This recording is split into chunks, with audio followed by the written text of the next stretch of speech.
तीर्थंक जिनेन्द्र की पीयूष देशना जिनेन्द्र भाड़ी मनुष्यों जगत कल्याणी है। ये सर्वज्ञ शासन नमोस्तु शासन जयवंतो वितराग श्रवण संस्कृति। भगवान सर्वज्ञ तीर्थंकर जिनेश्वर देव ने अनंत धर्मात्मक वस्तु स्वभाव को संपूर्ण ब्रह्मांड को अभय दान के रूप में प्रदान किया है, छायिक दान के रूप में प्रदान किया है। ये परमात्मा के अनंत उपकार हैं। उपकार की भावना से शून्य होकर के भी उपकार किसी ने किया है, उसका नाम सर्वज्ञ देव है। उपकार की भावना से जो उपकार करता है उसके अंदर विकार होता है। उपकार की भावना से उपकार जो कर रहा है वो उपकार के बदले में उपकार की भावना भी रख सकता है। उपकार की दृष्टि से उपकार जो कर रहा है वो पुरुष अहंकार में भी आ सकता है। इसलिए एक बहुत अच्छी बात है जिस व्यक्ति को दो श्लोक की याद हो जाए अहंकार में डूब जाता है, दो सांस पढ़ लिए उसके अहंकार का तो पारावार नहीं होता है।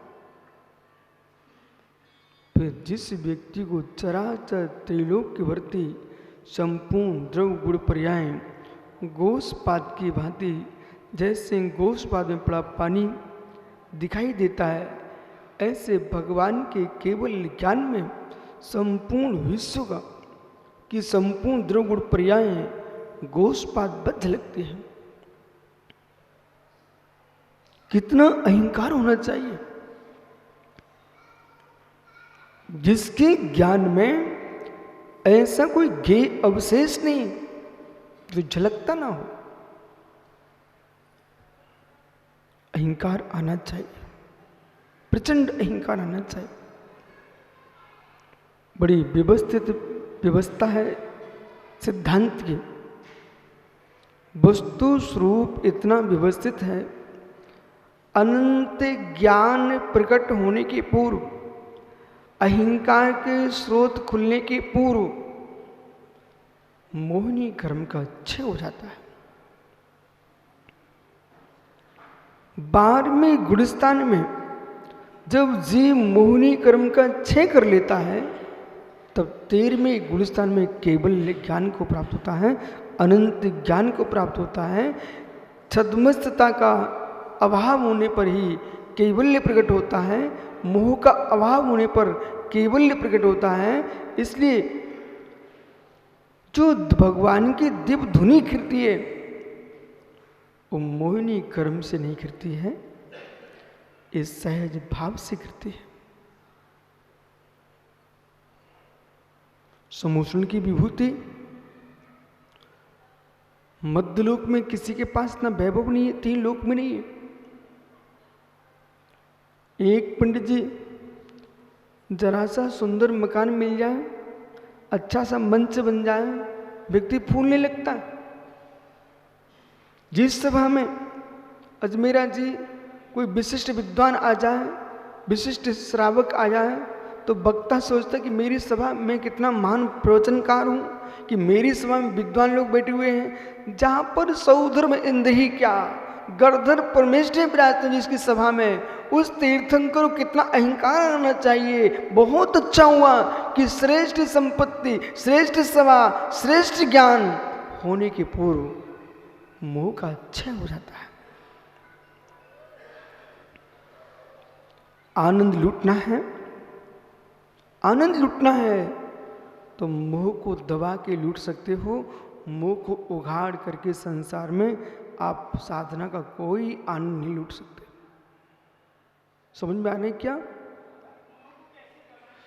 मोह को दबाए बिना, मोह को मंद किए बिना, मोह को नष्ट किए बिना ज्ञानियों, साधना का कोई आनंद नहीं आ सकता है। 24 घंटे मोह तुमको पेरेगा। और यूं कहना चाहिए कि अहो चारित्र मोहिनी का इतना प्रचंड प्रभाव है, कहीं दर्शन मोहिनी में ना लुढ़का दे। जैसे कि एक साधक ने देखा, ओह मैं दिगंबर मुनि हूं, कितनी कठिन साधना है मेरी,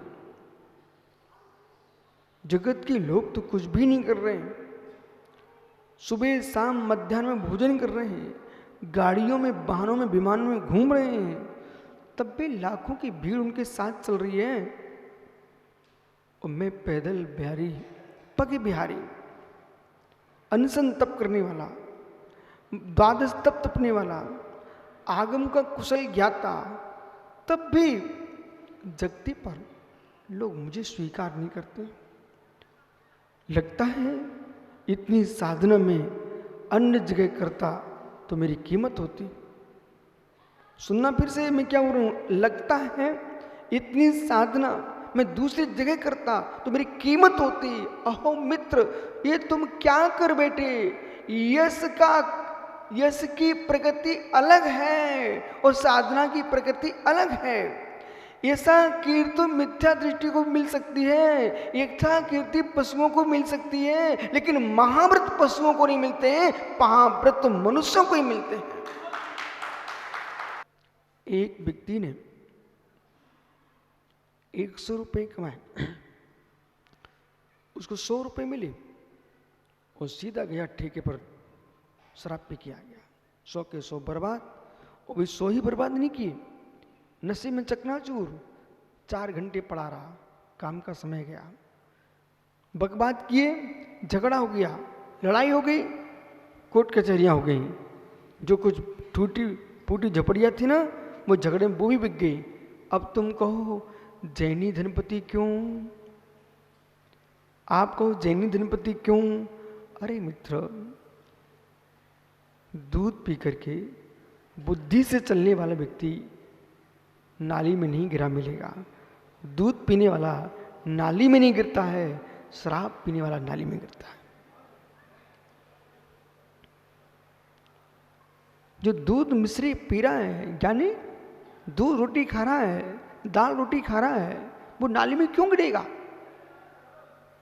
जो शैलेश भैया 100 रुपये कमा के आया और 100 के 100 उसने नष्ट कर डाले, और जो घर में रखा था झगड़े में वो भी चला गया। तुम कंगाल तो हो गई होगी, नियम से कंगाल हो गए, नियम से कंगाल हो गए। और तुमको कितनी भारत सरकार देते, प्रदेश की सरकार देती रहे, तुम कभी अमीर हो नहीं सकते, क्योंकि तुम्हारा लक्षण ऐसा है।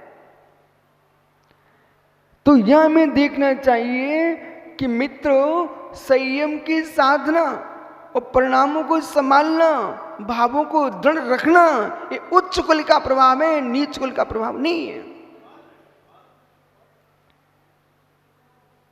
वही उच्च कुल है जिसमें जिन दीक्षा लेने की योग्यता है।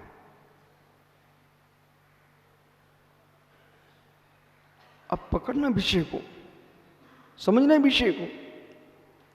मोक्ष मार्ग पर चलने के लिए दृढ़ संकल्प चाहिए। मोक्ष मार्ग पर चलने के लिए मृत्यु से निर्भीक होना पड़ेगा। मोक्ष मार्ग पर चलने के लिए मित्र यश अपयश के विकल्पों से शून्य जीना पड़ेगा। मोक्ष मार्ग पर चलने के लिए लोक की संपूर्ण आकांक्षाओं को मेरे मित्र पूर्ण विराम देना पड़ेगा। अन्यथा मोक्ष मार्ग को स्वीकार करने के बाद भी यदि शैलेश भैया मोह पर नियंत्रण नहीं है, तो यहां पर भी तुम रोते मिलोगे।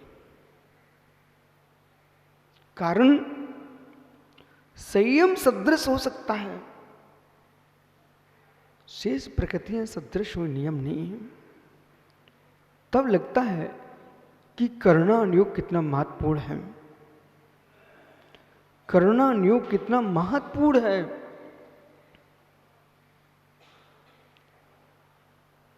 पुण्यात्मा जीव को चारित्रवान जीव को शुभ प्रकृतियों का उत्कृष्ट बंधु होता है,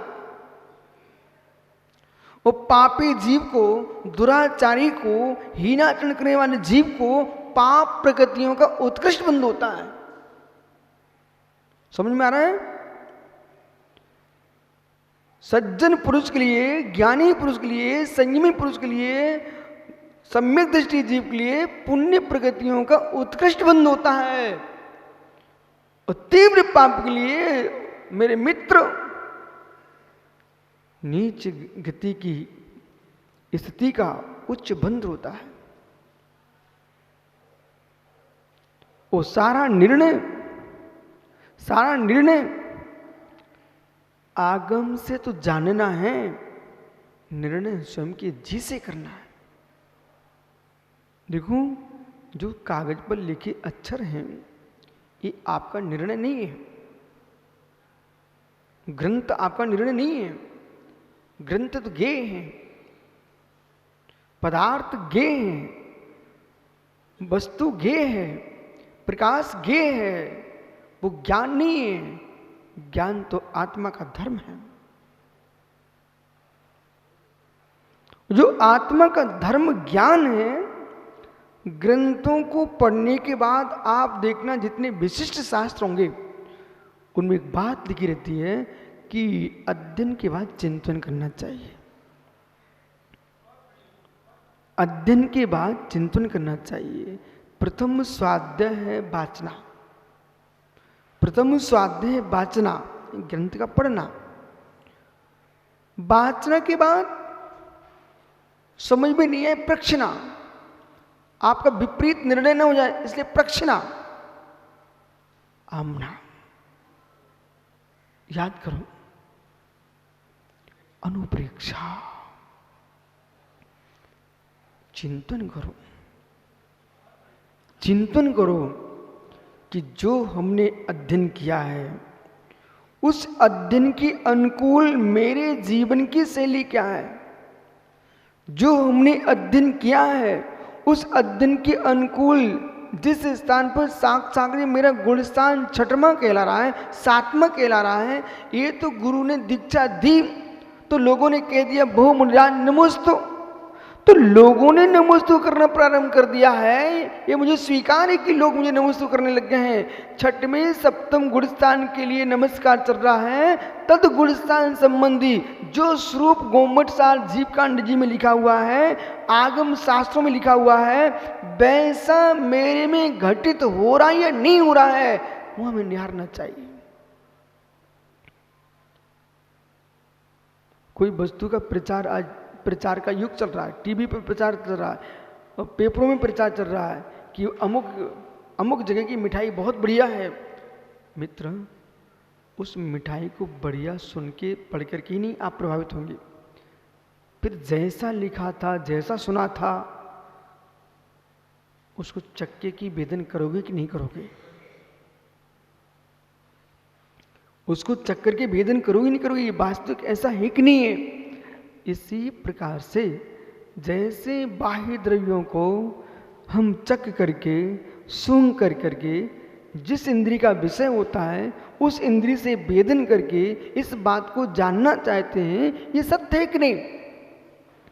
इसी प्रकार से प्रत्येक धर्मात्मा जीव को जो अपने आप में धर्मात्मा संज्ञा को प्राप्त कर चुका है उसे चाहिए है अपने परिणामों को गिनना चाहिए, देखना चाहिए कि मेरा स्थान वहां तक है कि नहीं है।